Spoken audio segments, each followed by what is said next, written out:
Tous les ans, les meilleurs smartphones passent entre mes mains, donc aujourd'hui, je vous ai fait une sélection de ceux que je trouve les plus pertinents parmi ceux que j'ai testés, que ce soit de l'Android ou de l'iPhone. On va voir des modèles autour des 300 € que je trouve très bons, d'autres un peu plus chers et jusqu'à aller jusqu'au smartphone haut de gamme pour que vous puissiez trouver votre bonheur, peu importe votre budget. J'ai privilégié des modèles pour lesquels les constructeurs s'engagent à proposer des mises à jour majeures pendant pas mal d'années. 4 ans minimum et chez des marques connues pour lesquelles ce sera beaucoup plus facile pour vous de les trouver en occasion sur des sites d'annonces ou alors de revendre assez facilement le vôtre dans quelques années. La majorité des smartphones que je teste, c'est moi qui les achète, la plupart du temps je les revends donc je vois très bien ce qui est beaucoup plus facile ou non à revendre. Mon but c'est pas de vous faire acheter un smartphone dont plus personne ne voudra le jour où vous aurez envie de vous en séparer, donc pour ça la marque et les années de mise à jour, ça compte.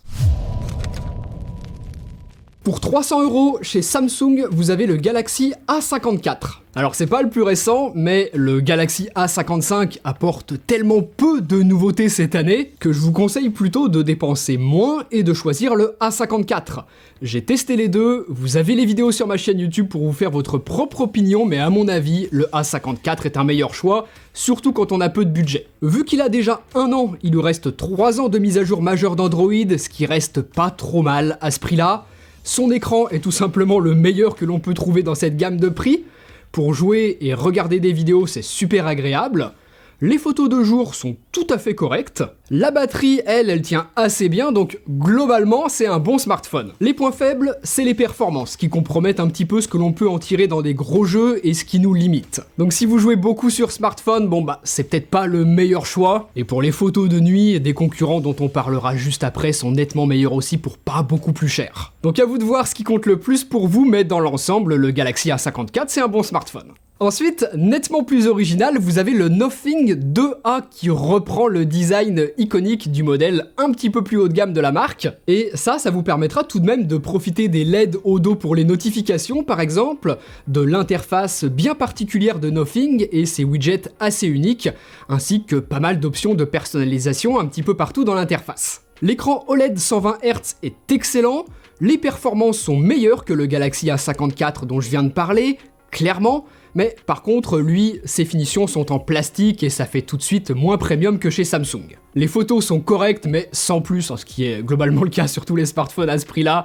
L'autonomie est plutôt bonne, donc voilà, ce Nothing 2A, c'est surtout un smartphone intéressant à vous conseiller si vous cherchez une expérience totalement différente de ce qui existe ailleurs, et aussi de pouvoir jouer confortablement dessus avec de très bonnes performances. Vous allez pouvoir un petit peu plus pousser les graphismes que ce qu'on peut habituellement faire sur des smartphones qu'on trouve autour des 300 €. Ce qui m'a fait hésiter à vous le mettre dans cette sélection, c'est qu'il a seulement 3 ans de mise à jour majeure d'Android qui sont garantis, ce qui reste très peu. Mais d'un autre côté, les autres smartphones que vous allez trouver dans ces tarifs-là n'auront pas mieux non plus. Donc le Nothing 2A, pourquoi pas. Toujours à moins de 400 € et ce qui est mon choix préféré, c'est le Google Pixel 7a. J'adore ce smartphone pour son prix. Le logiciel de Google est super agréable à utiliser, c'est fluide, ça marche bien, et surtout c'est un smartphone qui est vraiment excellent pour faire de la photo, vraiment, à ce tarif-là c'est dingue. De nuit, il explose tous ses concurrents vendus au même prix, et de jour, il rivalise sans problème avec des smartphones qui coûtent parfois 2 fois plus cher. Il est juste un peu moins polyvalent. Google sont juste trop forts là-dessus, donc si vous faites beaucoup de sorties, ou que vous avez des enfants, des animaux, que globalement vous faites beaucoup de photos, et que vous avez envie que les souvenirs que vous capturez ce soient de très bonnes photos, ce Pixel 7a c'est de loin le meilleur pour ça, et tout ça sans claquer une somme énorme, c'est ça qui le rend intéressant. Pour tout ce qui est autonomie, qualité d'écran, performance, Google pourrait faire mieux. Des concurrents sont meilleurs sur ces points-là, mais globalement ça reste correct sur ce Pixel 7a, ce qui fait que moi je le conseille à plein de gens qui veulent un smartphone efficace dans à peu près tout et qui surtout est excellent en photo. Moi je l'ai fait acheter à plein d'amis, j'en ai équipé ma compagne, ma mère, et tous ont été bluffés par la qualité des photos, vraiment. Donc si c'est surtout ça qui compte pour vous, cherchez pas plus loin, prenez celui-là. Google c'est une grande marque, en occasion ça se trouve parfaitement et si vous l'achetez neuf, il devrait même bientôt baisser de prix avec la sortie du Pixel 8a. Donc vraiment le Pixel 7a c'est un très bon choix sans dépenser une fortune. On arrive maintenant dans les prix qui vous permettent d'acheter l'iPhone le moins cher vendu par Apple, l'iPhone SE.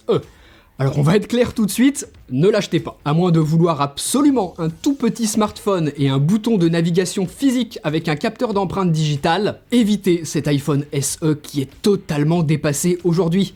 Ça fait plusieurs années qu'Apple ne le met plus à jour, il est beaucoup trop cher pour ce que c'est, même pour un iPhone. Pour à peu près 500 €, soit le prix de cet iPhone SE, eh bien vous trouverez des iPhone 12 Pro en reconditionné ou en occasion, et c'est un bien meilleur choix. Moi j'ai utilisé mon iPhone 12 Pro pendant 3 ans avant de passer au 15 Pro cette année, donc je peux vous dire que c'est encore un iPhone qui est totalement pertinent aujourd'hui. Prévoyez juste peut-être un peu de budget pour faire changer sa batterie, mais sinon il est encore parfaitement fluide, l'écran est excellent même si c'est pas du 120 Hz, en photo et en vidéo il est absolument pas dépassé et permet de faire de très belles choses. Il aura évidemment iOS 18 et les prochaines mises à jour d'iOS, donc ouais, l'iPhone 12 Pro c'est pour moi une bonne porte d'entrée chez Apple pour s'acheter un iPhone relativement récent et encore globalement bon dans l'ensemble de ce qu'il peut proposer. C'est encore un bon iPhone aujourd'hui. D'ailleurs, pour équiper votre iPhone ou même votre Samsung Galaxy S, Google Pixel et plein d'autres modèles, Rhino Shield, le sponsor de cette vidéo, a des coques élégantes, confortables et résistantes. Leurs emballages et les coques sont entièrement recyclables. Rhino Shield ont utilisé des matériaux et encre non toxiques, donc bon point à la fois pour notre santé et pour l'environnement. Vous allez pouvoir imprimer votre propre photo sur les coques ou alors choisir parmi l'immense choix de design à travers notamment les collections NASA, NBA, UFC, l'univers du manga et animé, l'art ou encore la nature par exemple. Toutes ces collections, elles sont disponibles en modèle Solid Suit, costaud tout en étant agréable en main, clear, transparent et qui ne jaunit pas et qui est maintenant disponible en couleur, ce qui peut donner des visuels très cool. Et enfin, la mode NX et son verso interchangeable qui vous permet d'en changer super facilement selon vos humeurs du moment. Rhino Shield a aussi des accessoires MagSafe, des protections d'objectifs, des coques pour iPad, AirPods, des verres trempés pour l'écran, et tout ça pour les smartphones les plus populaires dans beaucoup de marques. Avec le code Steven24 et le lien qui est juste en dessous en description de vidéo, vous avez 10% de réduction pendant 48 heures sur tout le site internet, donc profitez-en pour vous équiper.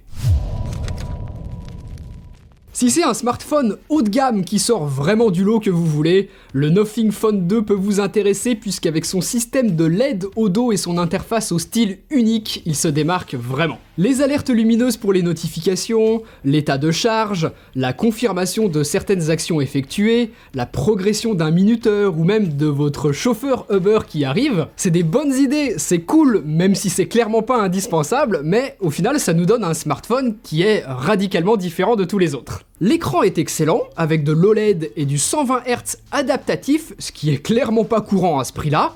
L'interface est super fluide, réactive, personnalisable avec des fonctions uniques sur Android que je vous ai expliqué dans mon test, donc allez le voir si vous voulez que je vous explique notamment l'intégration des widgets de Nothing que je trouve très intelligente. Le plus gros point noir, ce sont les mises à jour. 3 ans, c'est vraiment peu à ce prix-là, surtout que là il en reste quasiment que 2.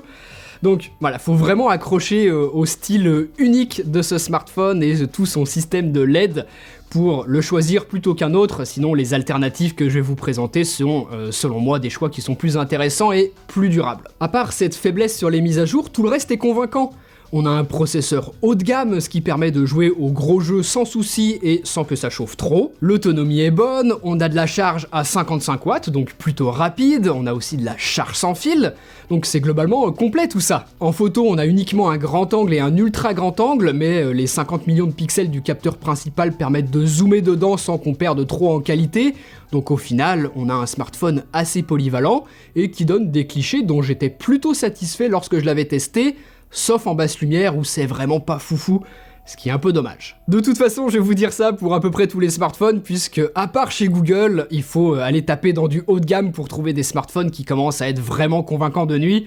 On en reparlera lorsqu'on montera un petit peu dans le budget. Là, toujours autour des 600 €, je trouve que le OnePlus 11 peut être super intéressant. Les performances sont au top, puisque s'il est sorti l'an passé, eh bien, il a la même puce que les smartphones très haut de gamme sortis en même temps que lui, donc il est encore tout à fait au niveau. Super, mais si je vous en parle, c'est qu'il a un gros avantage. De tous les smartphones dont on a parlé jusqu'à maintenant, c'est lui qui a la meilleure autonomie, et assez nettement. Dans mon test de l'année dernière, je vous disais que je tenais tranquille ma journée, peu importe ce que je faisais dessus, et qu'on peut parfois atteindre les 2 jours sans avoir besoin de le recharger. Quand on a besoin de le faire, on profite de la charge rapide à 100 watts, impeccable, et le seul point négatif, c'est que dessus, OnePlus n'a pas mis de charge sans fil. Ça, pour le coup, c'est super dommage pour un smartphone à ce prix-là. Autre point un peu faiblard, c'est la photo où ça manque de constance, mais on a quand même un grand angle, un ultra grand angle et un 50 mm, donc un peu plus polyvalent que le Nothing Phone 2 dont je vous parlais juste avant, mais par contre, purement niveau résultat, on a une meilleure qualité chez les concurrents, je trouve.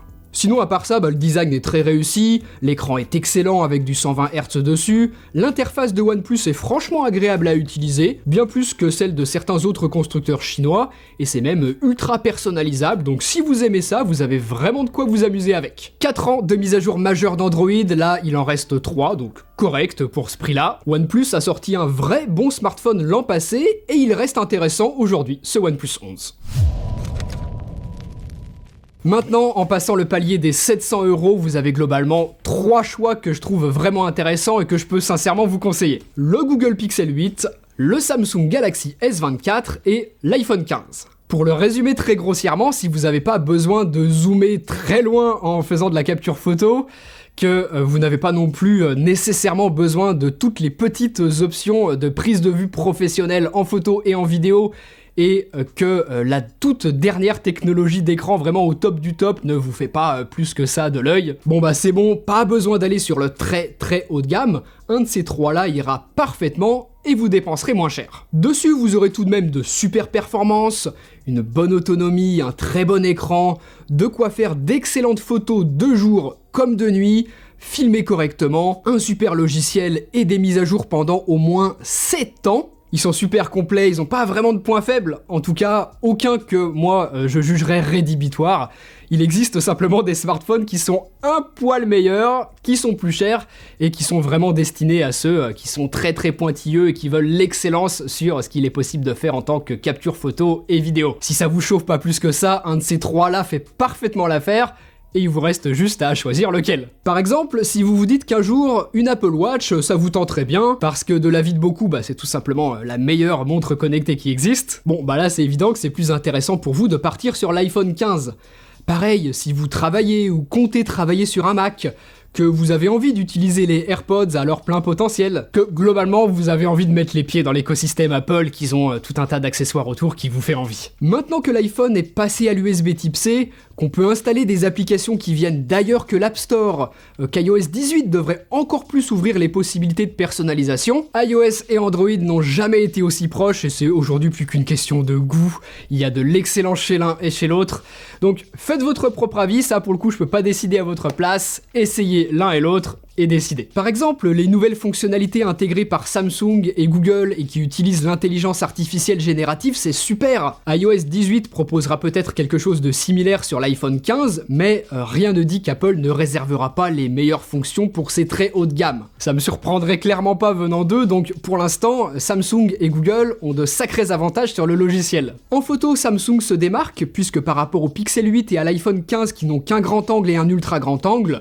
Samsung a un équivalent x3 qui permettent de chercher des détails plus loin et de faire des portraits plus flatteurs. Par contre, les algorithmes photos de Google font un meilleur boulot de nuit, et même de jour je préfère les photos du Pixel 8. L'iPhone 15, lui, fait de meilleures vidéos. Bref, on pourrait les comparer pendant des heures, décider en fonction de ce qui a le plus d'importance pour vous, et aussi en fonction du prix. Je vous ai mis les trois dans la même catégorie parce que c'est vraiment l'excellence avant d'aller dans le très haut de gamme, mais ils sont pas tous exactement au même prix, donc je vous laisserai vérifier tout ça avec les liens que je vous ai mis juste en dessous en description de vidéo. Sur Android, on sait que les prix vont souvent à la baisse assez rapidement, donc ça peut être intéressant de vérifier ça. Donc faites aussi en fonction de votre budget, surtout s'il est serré, assez peu flexible. Peut-être que le choix se fera peut-être finalement tout seul lorsque vous verrez les prix de chacun. Enfin, si on va maintenant au-dessus des 1000 €, vous avez tout simplement ce qui se fait de mieux, l'iPhone 15 Pro et le Samsung Galaxy S24 Ultra qui sont excellents tous les deux.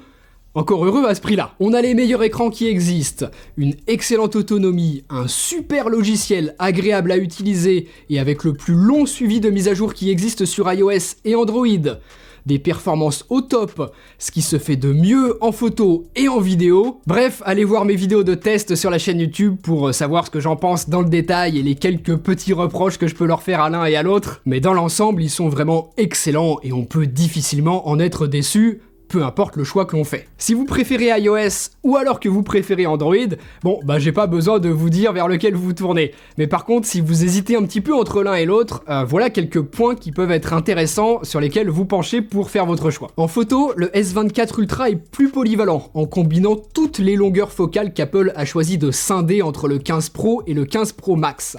Samsung a tout mis dans le même smartphone et c'est vraiment excellent, c'est plus complet que les iPhone 15 Pro du coup. Par contre pour filmer, l'iPhone est toujours nettement au-dessus avec cette année même des options pour aller encore plus loin. Je vous en parle en détail dans le test, mais c'est super et ça concurrence sans problème certaines caméras dédiées. Côté logiciel, bon bah on attend de voir iOS 18 dans quelques mois, mais en attendant, Samsung a un vrai avantage avec plein de nouvelles fonctionnalités qui exploitent l'intelligence artificielle générative et dont certaines sont super utiles et très bien intégrées dans l'interface. Ça peut faire la différence. Et enfin, le stylet, ce S Pen, ça reste une vraie particularité du S24 Ultra. Voilà, de toute façon, il n'y a pas de mauvais choix entre ces deux smartphones, ils sont incroyables et ça reste surtout une question de préférence. Voilà pour les modèles que je pouvais vous conseiller, mais gardez aussi en tête que d'anciens haut de gamme restent souvent d'excellents smartphones et même s'ils sont plus directement vendus par les marques, eh bien, vous allez pouvoir les retrouver en annonce. Par exemple, j'ai pas parlé du Pixel 7 de Google qui reste excellent et qui se trouve en annonce. Pareil pour d'anciens Galaxy S, si ça rentre dans votre budget, eh bah pourquoi pas, allez-y. En tout cas, il y a de grandes chances que ces smartphones, je les ai déjà testés dans une vidéo sur la chaîne YouTube, donc n'hésitez pas à fouiller si vous voulez avoir mon avis dessus. Salut!